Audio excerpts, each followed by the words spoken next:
Hello friends, सरकारी job with channel में आपका स्वागत है। आज के इस वीडियो में हम बॉम्बे हाई कोर्ट की तरफ से जो वैकेंसी निकली है उसका फॉर्म कैसे भरेंगे, स्टेप बाय स्टेप उसकी सारी जानकारी हम आपको देंगे। इसमें 2381 पोस्ट निकली थी। इसमें 7th पास, 10th पास और एनी ग्रेजुएट फॉर्म भर सकते हैं। इसकी सारी डिटेल्स यहाँ पे दी गई है। 5 जनवरी 2026 इसकी लास्ट डेट है। उसके पहले आपको फॉर्म भर देना है। इसकी सिलेक्शन प्रोसेस भी आपको पता है। फॉर्म भरने के लिए सबसे पहले हम रजिस्ट्रेशन पर क्लिक करेंगे। सबसे पहले आपको रजिस्ट्रेशन करना पड़ेगा। रजिस्ट्रेशन के बाद ही आप आगे प्रोसेस कर सकते हैं। रजिस्ट्रेशन के बाद आपको आपकी पोस्ट सेलेक्ट करनी पड़ेगी कि आप किस पोस्ट पे भरना चाहते हैं। प्यून, हमाल वो आपको सेलेक्ट करनी पड़ेगी।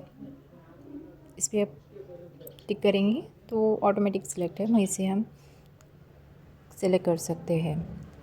यहाँ पे है name of the establishment for which applying candidate only one. आप किसी एक सिटी से ही यहाँ पे फॉर्म भर सकते हैं, उस एक को टिक करेंगे। उसके बाद अपना नाम यहाँ पे फिल करेंगे, आपका फर्स्ट नेम, मिडिल नेम और लास्ट नेम।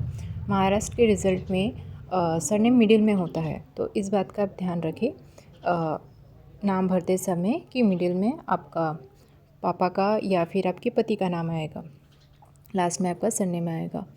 फिर आपको आपका एड्रेस सेलेक्ट करना है, पिन कोड फिल करना है, जो भी आपके स्टेट का पिन कोड हो, और बाकी की चीज़ें सेलेक्ट करनी है। डोमेसाइल अगर आप महाराष्ट्र के रहने वाले हैं तो फिर यस करेंगे, अगर नहीं रहने वाले हैं तो नो करेंगे। ईमेल आईडी जो आपका रेगुलर ईमेल आईडी है, जिस पे आप लॉगिन कर सकते हैं, उसी पे क्लिक करें, क्योंकि उसी पे आपको सारी जानकारी भेजी जाएगी। आपका करेंट का जो मोबाइल नंबर है, जो चालू है, एक्टिव है, वो मोबाइल नंबर इसमें डालें। हो सकता है आपको OTP आए या कोई भी मैसेज, आगे की कोई भी जानकारी आपको इसी से कांटेक्ट किया जाएगा। जेंडर और यहाँ पे रिलीजन, जिस रिलीजन के आप हैं वो सेलेक्ट करें। कास्ट, जो भी आपकी कास्ट है, SC ST OBC, वो आप सेलेक्ट करेंगे। यहाँ पे आपकी जो कास्ट का नाम है, जैसे कि महार या जो भी आपके कास्ट का नाम है, आप वो लिखेंगे। डेट ऑफ बर्थ सेलेक्ट करेंगे। आपकी डेट ऑफ बर्थ सेलेक्ट करने के बाद आपकी एज ऑटोमेटिकली यहाँ पे आ जाएगी, कैलकुलेट होकर आ जाएगी। प्लेस ऑफ बर्थ, जहाँ पे आपका जन्म हुआ है उस जगह का नाम लिखेंगे। और मैरिटल स्टेटस, आप मैरिड है या नहीं, वो यहाँ पे सेलेक्ट करेंगे। आपके अगर आप मैरिड हैं, अगर आपके बच्चे हैं तो आप यहाँ पे सेलेक्ट करेंगे। आपके बच्चे अगर 28 मार्च 2000, इस तरह से आपको सारी डिटेल्स फिल करनी है। Whether candidate is differently able person, अगर आप हैं तो यस करेंगे, वरना नो सेलेक्ट करेंगे। Does the candidate have 7 standard, आपके पास मार्कशीट है तो यस करेंगे, वरना नो करेंगे, और उसकी सारी डिटेल्स यहाँ पे फिल करेंगे। क्वालिफ़िकेशन 7th है, और जो भी डिटेल्स आपके पास अवेलेबल है। अगर नो करेंगे तो आपको डिटेल्स नहीं भरनी पड़ेगी, सिर्फ आपको स्कूल का नाम भरना पड़ेगा और पासिंग जो डेट है वो डालनी होगी। आपको दोनों ऑप्शन दिए गए हैं।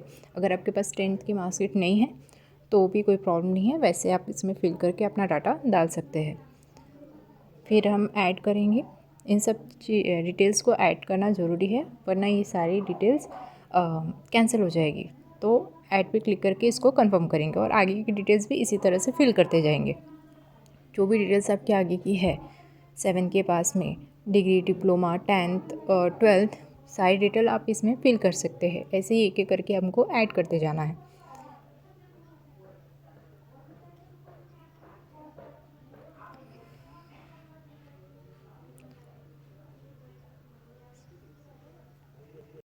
स्पेशल स्किल, यानी आपको कंप्यूटर वगैरह अगर कुछ आता हो तो आप इसमें यस करेंगे।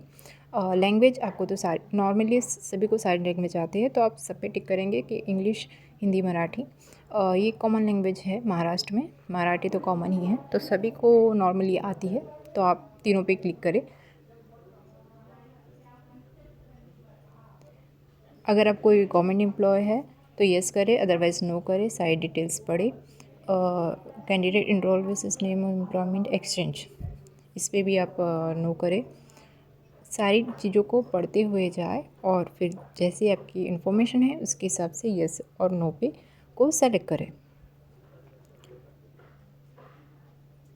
दो रेस्पेक्टिव पर्सन, उनके नाम और एड्रेस, जो आपको कैरेक्टर सर्टिफिकेट इशू कर सकते हैं, उनके नाम, ऑक्यूपेशन, डेजिग्नेशन, जो उनकी पोस्ट है उनका नाम, उनके मोबाइल नंबर और एड्रेस यहाँ फिल करेंगे। हो सकता है कि आने वाले वक्त पे उनको कॉल किया जाए या ना भी किया जाए, पर उनकी इन्फॉर्मेशन आपको यहाँ फिल करनी है।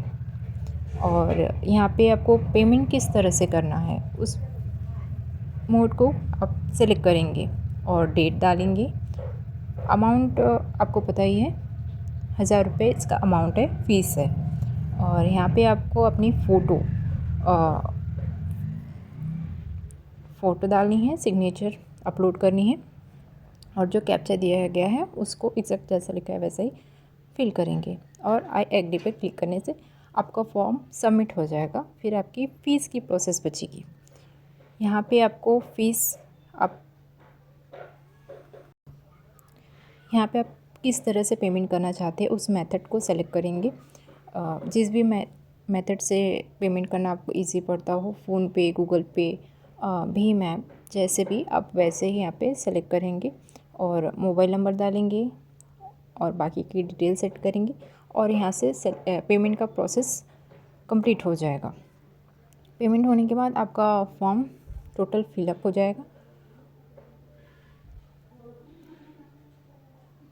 यहाँ पे आई हैव रीड एग्री, इसके ऊपर क्लिक करेंगे और जो कैप्चा कोड है उसको यहाँ पे फिल करेंगे, जो इसमें लिखा है वही लिखना है। नेक्स्ट पे क्लिक करेंगे। अमाउंट 1000 रुपीज़ है, इसमें आपकी पेमेंट की सारी डिटेल्स आ गई है। नेक्स्ट पे क्लिक करेंगे। अब यहाँ पे आके आप क्लिक हेयर करेंगे, जिस भी इससे आपको पेमेंट करनी है उसका QR कोड आपके सामने आएगा, उसको स्कैन करने पे आपकी पेमेंट कंप्लीट हो जाएगी। यहाँ पे आपका रजिस्ट्रेशन नंबर होगा, रेफरेंस नंबर होगा, ट्रांजैक्शन अमाउंट होगा और QR कोड से भी आप कर सकते हैं। यहाँ QR कोड दिया गया, इसको स्कैन करेंगे, आपकी पेमेंट डन हो जाएगी। इस QR कोड को आप स्कैन कर लीजिए। QR कोड को स्कैन करते ही आपकी पेमेंट की जो प्रोसेस है वो कंप्लीट मानी जाएगी। कंप्लीट होने के बाद प्रिंट रिसिप्ट का ऑप्शन आएगा, वहाँ से एप्लीकेशन की प्रिंट रिसिप्ट आपको मिल जाएगी।